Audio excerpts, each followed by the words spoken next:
అరే మామ నీ 50 రూపాయలు కింద పడ్డాయిరా. పోతే పోనేరా. ఇంత గుద్దబల్ పెంటెడికి ఏసేనాయని ఎందుకు ఇంత స్వేచ్ఛ వచ్చే వీడికి? అరే పదరా మామ సిరిడా అవుదాం. పొద్దున్నే బేవర్స్ గాళ్ళు ఎక్కువైపోయారు. వెళ్దాం భద్రా. అమ్మా చెప్పు నానా. అమ్మా నాకు 100 రూపాయలు కావాలమ్మా. అలా కాదురా ఎరుపు కూడా.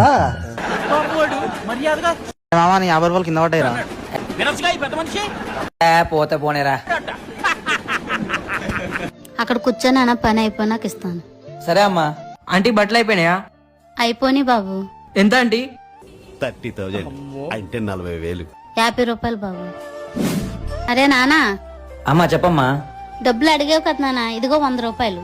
వద్దులే అమ్మా. బాగానే ఎక్స్ట్రా తింటున్నావా? ఏమైంది నానా? ఏం లేదమ్మా, నాకు వేరే పని ఉందమ్మా.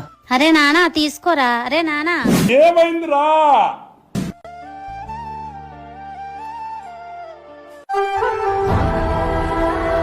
ఇటు పైకి ఎదవలాగా అంటారు కానీ సెంటిమెంట్స్ ఎక్కువ.